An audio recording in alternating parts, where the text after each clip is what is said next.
শুধু সেই মানুষকে বিশ্বাস করো যে তোমার হাসির পেছনে দুঃখ, রাগের পিছনে ভালোবাসা এবং তোমার নীরবতার কারণ বুঝতে পারবে।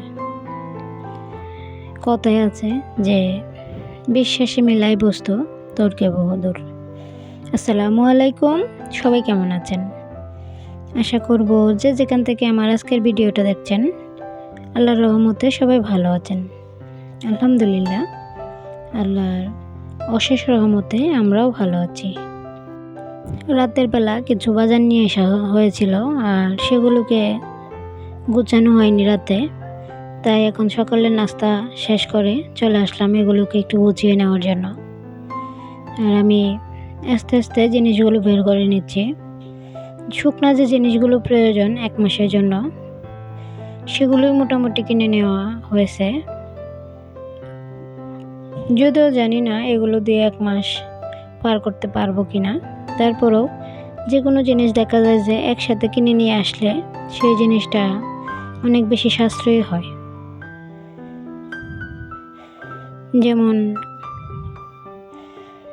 আমরা যদি একটা জিনিস ঘরে না থাকে আর সেই জিনিসটা ঘরে আনার পর এটার উপর কিন্তু অনেক বেশি প্রেশার পড়ে যায় আর দেখা যায় যে সেটা অনেক বেশি খরচ হয়, যার কারণে একসাথে যদি জিনিস নিয়ে আসা যায় তাহলে যেমন টাকাটাও সাশ্রয় হয় তেমন কিন্তু জিনিসটাও দেখা যায় অনেক বেশি সাশ্রয় হয়।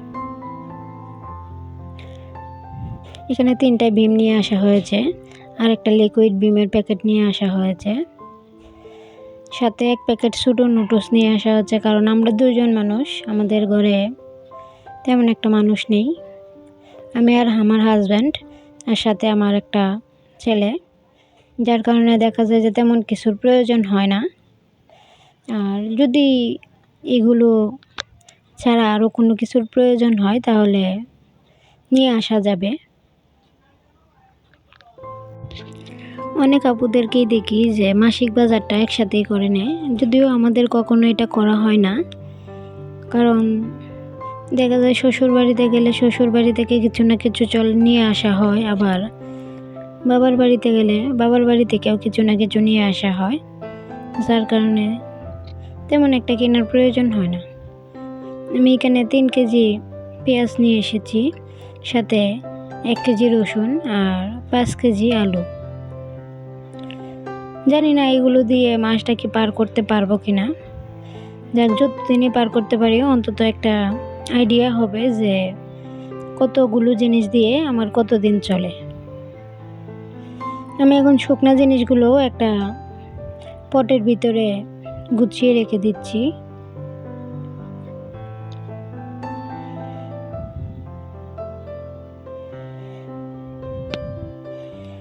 এখন পর্যন্ত যদি কেউ থেকে থাকেন আর একটা লাইক দিতে ভুলে গিয়ে থাকেন, প্লিজ একটা লাইক দিয়ে দিবেন। আপনাদের একটা লাইক আমার এই ভিডিওটা আরও কিছু ভাইয়া আপুদের কাছে পৌঁছাতে সহযোগিতা করবে, হয়তোবা তাদের কাছে ভিডিওটা ভালো লাগতে পারে।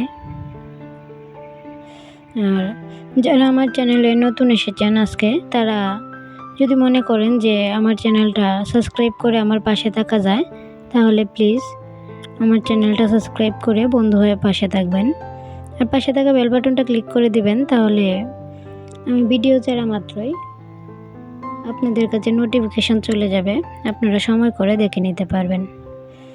যারা অলরেডি এই কাজগুলো করে দিয়েছেন তাদেরকে অসংখ্য ধন্যবাদ। আমি আটাটা ঢেলে নিচ্ছি, যদিও আগের কিছু আটা ছিল তারপরেও সেটার মধ্যে ঢেলে নিচ্ছি। আমরা সরিষার তেল খাই সবসময়, তাই 2 লিটার সরিষার তেল নিয়ে আসা হয়েছে, সাথে 1 লিটার সয়াবিন তেল নিয়ে আসা হয়েছে ভাজা বুড়ি খাওয়ার জন্য। আমি আটাটা গুছিয়ে রেখে দিয়েছি আর এখন যে অল্প কিছু শুকনা জিনিস রয়ে গিয়েছে সেগুলোকেও গুছিয়ে রেখে দেব। যেদিন বেশি বাজার নিয়ে আসা হয় সেদিন এগুলো গুছাতে অনেক বেশি লেট হয়ে যায়, দেখা যায় যে দুপুরে রান্না করতে অনেক বেশি সময় লেগে যায়। আমি সব কিছু গুছিয়ে রেখে দিচ্ছি আর একটা ভীম নিচে রেখে দিলাম, এটা আমি ভীমে যে বাসনটা আছে সেটার মধ্যে রেখে দেব, এটা প্রয়োজন হবে।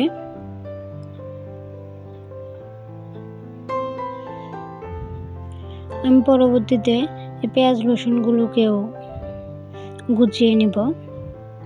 চলে আসলাম আমি রান্না করার জন্য। আর রান্না করতে এসে দেখি যে হলুদ মরিচ সব কিছু শেষ হয়ে গিয়েছে, আর হলুদ মরিচের কোটাগুলো আমি রিফিল করে নিচ্ছি। আজকে আর আপনাদের মাঝে রান্না বাড়াটা শেয়ার করব না, কারণ অনেকটাই সময় হয়ে গিয়েছে। আমি যদি রান্না বাড়া শেয়ার করতে যাই তাহলে দেখা যাবে যে আমার ভিডিওটা অনেক বেশি লং হয়ে যাবে, আর সাথে আমার রান্নাটা করতেও অনেক বেশি লেট হয়ে যাবে। যেহেতু আমার হাজব্যান্ড একটু অসুস্থ, সেহেতু ওনাকে খাবার দিতেও অনেকটা লেট হয়ে যাবে, তাই আমি অফ ক্যামেরায় রান্নাটা করে নেব। রান্না করতে আসলে যদি দেখি যে মশলার কৌটার মধ্যে মশলা নেই তাহলে অনেক বেশি বিরক্ত লাগে। আমার মতো আর কার কার এরকম বিরক্ত লাগে মশলার কৌটার মধ্যে মশলা না থাকলে কমেন্ট করে কিন্তু জানাতে পারেন। আমি মরিচ আর ধনিয়াটা নিয়ে নিয়েছি, আর এখন হলুদটা নিয়ে নিব। হলুদের কৌটাটা যতই পরিষ্কার করি না কেন এটা পরিষ্কার হতে চায় না। এটা পরিষ্কার করার যদি কোনো টিপস থাকে, কোনো আপু জেনে থাকেন, প্লিজ একটু কমেন্ট করে জানাবেন, কিংবা আপনাদের ভিডিওর মাধ্যমে এটা দেখিয়ে আমাকে একটু উপকার করবেন প্লিজ। আমি মশলার কৌটোগুলো ভরে নিয়েছি, আর এগুলোকে জায়গা মতো রেখে দেব। আমি অফ ক্যামেরায় রান্নাটা শেষ করে নিয়েছি, আর এখানে চলে আসলাম একটা গিফটের প্যাকেট আনবক্স করার জন্য। এটা আমার জন্য পাঠানো হয়েছে, যদিও জানি না এটার ভিতরে কি আছে। চলুন দেখে আসি। আমি তো গিফটের প্যাকেট খুলে একদম অবাক। আমার জন্য আমার সংসারের টুকিটাকি কিছু জিনিস পাঠানো হয়েছে, যেগুলো কিনা প্রত্যেকটা সংসারে অনেক বেশি প্রয়োজন হয়। একটা লিকুইড বিম, সাথে একটা মেহেদি, তার সাথে ছিল একটা হুইলের প্যাকেট, আবার সাথে ছিল একটা হ্যান্ড ওয়াশের প্যাকেট। সবগুলো জিনিসই অনেক বেশি কার্যকরী। আর এটা পাঠিয়েছিল মিনিস্টার, যে ফ্রিজের একটা কোম্পানি আছে সেই কোম্পানি থেকে। আর এটা আমার হাজব্যান্ডের এক ফ্রেন্ড আমার জন্য পাঠিয়েছে। উনি মিনিস্টার কোম্পানির ডিলারশিপের একজন মেম্বার।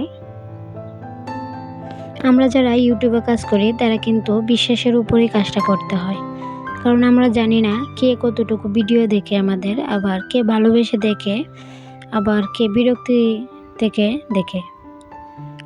যাই হোক, যে যেভাবেই দেখে না কেন আমরা বিশ্বাস করি যে সবাই ভালোবেসে আমার ভিডিওগুলো দেখে, আবার সম্পূর্ণ ফুল ওয়াচ করে। আমি দুপুরে যা রান্না করেছিলাম সেটাকে একটু দেখিয়ে দিচ্ছি। এখানে চিংড়ি মাছের শুটকি ভর্তা করেছিলাম, সাথে আলু দিয়ে মাছ, আবার কচুরমুখী দিয়ে মাছ রান্না করেছিলাম। আলহামদুলিল্লাহ, খাবারগুলো খেতে অনেক বেশি ভালো হয়েছিল। আর এগুলোই ছিল আমাদের দুপুর আর রাতের খাবারের রিজিক। আলহামদুলিল্লাহ, আমি আমার খাবারটা নিয়ে নিয়েছি। এখানে যে চিংড়ি মাছের শুটকি ভর্তা নিয়েছি, সাথে কচুরমুখী দিয়ে মাছ রান্না করেছিলাম সেটা নিয়ে নিয়েছি। আমি খাওয়া দাওয়া শেষ করে একটু রেস্ট নিয়েছি, আর রেস্ট নেওয়ার পর আমি একটু স্যুপ বানিয়ে নিয়েছি।